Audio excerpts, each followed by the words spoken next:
விடுதலை பயணம் அதிகாரம் 1. யாக்கோபோடும் தங்கள் குடும்பங்களோடும் எகிப்திற்கு சென்ற இஸ்ரேல் புதல்வர்களின் பெயர்கள் இவை: ரூபன், சிமியோன், லேவி, யூதா, இசக்கார், செபுலோன், பென்யமின், தான், நப்தலின், காத்து, ஆசேர். யாக்கோபின் வழிவந்த இவர்கள் அனைவரும் மொத்தம் 70 பேர். யோசேப்பு ஏற்கனவே எகிப்தில் இருந்தார். பின்னர் யோசேப்பும் அவருடைய எல்லா சகோதரரும் அந்த தலைமுறையினர் அனைவருமே இறந்து போயினர். இஸ்ரேல் மக்களோ குலைந்தவளம் பெற்று பழுகி பெருகி எண்ணிக்கையில் உயர்ந்தனர், ஆள்பலத்தில் மேன்மேலும் வளர்ந்தனர். இதனால் அந்நாடே அவர்களால் நிறைந்துவிட்டது. இவ்வாறு இருக்க யோசேப்பை முன்பின் அறிந்திராத புதிய மன்னன் ஒருவன் எகிப்தில் தோன்றினான். அவன் தன் குடிமக்களை நோக்கி, இதோ இஸ்ரேல் மக்களினம் நம்மை விட பெருந்தொகைதாயும் ஆள்பலம் வாய்ந்ததாயும் உள்ளது. அவர்கள் எண்ணிக்கையில் பெருகிடாதவாறு தந்திரமாய் செயல்படுவோம் வாருங்கள். ஏனெனில் போர் ஏற்படுமாயின் அவர்கள் நம் எதிரிகளுடன் சேர்ந்து கொள்வர், நம்மை எதிர்த்து போரிடுவர், இந்நாட்டிலிருந்தும் வெளியேறி விடுவர் என்று கூறினான்.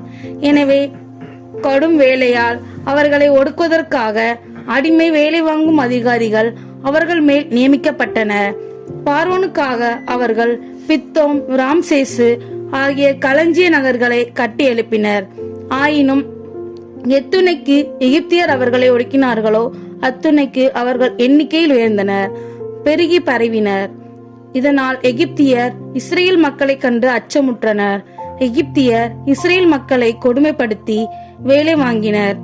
கடுமையான சாந்து செங்கல் வேலையாலும் அனைத்து வயல்வெளியாலும் மேலும் கொடுமைப்படுத்தி வாங்கிய ஒவ்வொரு வேலையாலும் அவர்கள் வாழ்க்கையை கசந்து போகும்படி செய்தனர். எபிரியரின் மருத்துவ பெண்களான சிப்ரா, பூவா என்பவர்களிடம் எகிப்திய மன்னர் கூறியது: எபிரிய பெண்களின் பிள்ளைகளை பேச்சின் போது நீங்கள் பணிபுரிகையில் குறிகளை கவனியுங்கள். ஆண்மகவு என்றால் அதை கொன்றுவிடுங்கள், பெண்மகவு என்றால் வாழட்டும். ஆனால் அந்த மருத்துவ பெண்கள் கடவுளுக்கு அஞ்சியிருந்தால் எகிப்திய மன்னன் தங்களுக்கு கூறியிருந்தபடி செய்யவில்லை, மாறாக ஆண் குழந்தைகளையும் அவர்கள் வாழவிட்டார்கள்.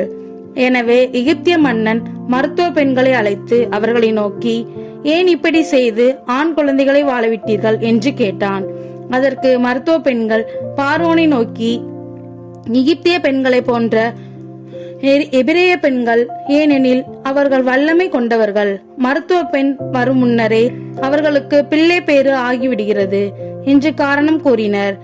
இதன் பொருட்டு கடவுள் மருத்துவ பெண்களுக்கு நன்மை செய்தார், இஸ்ரேல் மக்களையும் எண்ணிக்கையில் பெருகச் செய்தார். அவர்கள் ஆள்பலம் மிக்கவர் ஆயினும் இம்மருத்துவ பெண்கள் கடவுளுக்கு அஞ்சிருந்ததால் அவர் அவர்கள் குடும்பங்களை தடைக்க செய்தார். பின்னர் பார்வோன் தன் குடிமக்கள் அனைவரும் ஆணை விடுத்து, பிறருக்கும் எபிரேய ஆண்மகவு அனைத்தையும் நைல் நதியில் எரிந்து விடுங்கள், பெண் மகவையோ வாழவிடுங்கள் என்று அறிவித்தான். அதிகாரம் 2. இவ்வாறு இருக்க லேவி குலத்தவர் ஒருவர் லேவி குலப்பெண் ஒருத்தியை மனம் செய்து கொண்டார்.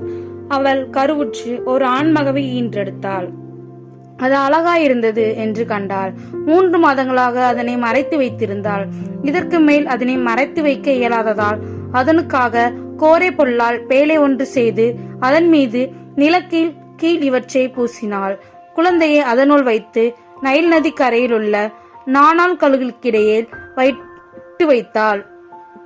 அதற்கு என்ன ஆகுமோ என்பதை அறிந்து கொள்ள குழந்தையின் சகோதரி தூரத்தில் நின்று கொண்டிருந்தாள். அப்போது பார்வோனின் மகள் நைல் நதியில் நீராட இறங்கி சென்றாள்.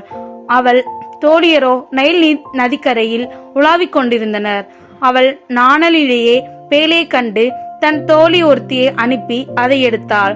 அதை திறந்த போது ஒரு ஆண் குழந்தையை கண்டாள். அது அழுது கொண்டிருந்தது. அதன் மேல் அவள் இரக்கம் கொண்டாள். இது எபிரேய குழந்தைகளுள் ஒன்று என்றாள் அவள்.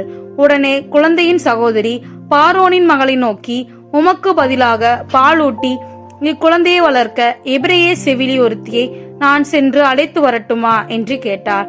பார்வோனின் மகள் அவளை நோக்கி, சரி, சென்று வா என்றாள். அந்த பெண் சென்று குழந்தையின் தாயை அழைத்து வந்தாள்.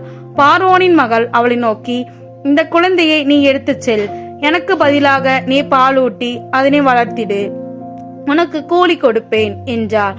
எனவே குழந்தையை எடுத்து சென்று அதனை பாலூட்டி வளர்த்தாள் அப்பெண். குழந்தை வளர்ந்த பின் அவள் பார்வோனின் மகளிடம் அவனை கொண்டு போய் விட்டாள். அவள் அவனை தன் மகன் என கொண்டாள். நீரிலிருந்து நான் இவனை எடுத்தேன் என்று கூறி அவள் அவனுக்கு மோசே என்று பெயரிட்டாள். அக்காலத்தில் மோசே வளர்ந்துவிட்ட போது தம் இனத்தவரிடம் சென்றிருந்தார். அவர்களுடைய பார சுமைகளையும் பார்த்தார். மேலும் தம் இனத்தவனான எபிரேயன் ஒருவனை எகிப்தின் ஒருவன் அடிப்பதையும் கண்டார். சற்று முற்றும் பார்த்து யாருமே இல்லை என கண்டு அந்த எகிப்தியனை அடித்து கொன்று மணலுக்குள் புதைத்து விட்டார். அடுத்த நாள் அவர் வெளியே சென்றபோது எபிரேயர் இருவருக்கிடையே கைகலப்பு நடந்து கொண்டிருந்ததை கண்டார்.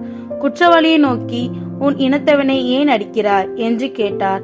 அதற்கு அவன், எங்கள் மேல் உன்னை தலைவனாகவும் நடுவனாகவும் நியமித்தவன் எவன்? எகிப்தியனை கொன்றது போல் என்னையும் கொல்லவா நீ இப்படி பேசுகிறாய் என்று சொன்னான். இதனால் மோசே அச்சமுற்றார். நடந்தது தெரிந்துவிட்டது உறுதியே என்று சொல்லிக் கொண்டார். இச்செய்தியை பார்வோன் கேள்வியுற்ற போது மோசேயை கொல்ல தேடினான். எனவே மோசே பார்வோனிடமிருந்து தப்பியோடி மிதியான் நாட்டில் குடியிருக்க வேண்டியதாயிற்று. அவர் ஒரு கிணற்றருகில் அமர்ந்திருக்க மிதியானின் அர்ச்சகருடைய 7 புதல்வியரும் வந்து தம் தந்தையின் ஆட்டு மந்தைக்கு தண்ணீரை காட்ட நீர் மொண்டு தொட்டிகளை நிரப்பினார். அங்கு வந்த இடையர்கள் அவர்களை விரட்டினர். உடனே மோசே எழுந்து அவர்களுள் பாதுகாப்பு அளித்தார். அவர்கள் ஆட்டு மந்தைக்கு தண்ணீர் காட்டவும் செய்தார். அவர்கள் தம் தந்தையான ராகுவேலிடம் சென்றபோது அவர், என்ன இன்று விரைவாக வந்துவிட்டீர்களே என்றார். அவர்கள், எகிப்தியனின் ஒருவன் இடையர்களின் தொலையில் இருந்து எங்களை விடுவித்தோடு எங்களுக்கு பதிலாக தண்ணீர் இறைத்தான், ஆட்டு மந்தைக்கும் தண்ணீர் காட்டினான் என்றார்கள். அவர் தம் புதல்வியரிடம், எங்கே அவன்? என் அம்மனிதனை போகவிட்டீர்கள், சாப்பிட அவனை அழைத்து வாருங்கள் என்று கூறினார். அவரோடு குடியிருக்க மோசே சம்மதிக்க அவரும் மோசேக்கு தம் மக்கள் சிப்போராவை மனமெடுத்து கொண்டார். அவள் ஒரு மகனை ஈன்றெடுத்தாள். நான் வேற்று நாட்டில் அந்நியனாய் உள்ளேன் என்று கூறி மோசே அவனை கோர்சோம் என்று பெயரிட்டு அழைத்தார். இந்த நீண்ட காலத்தில் எகிப்திய மன்னன் இறந்து விட்டான்.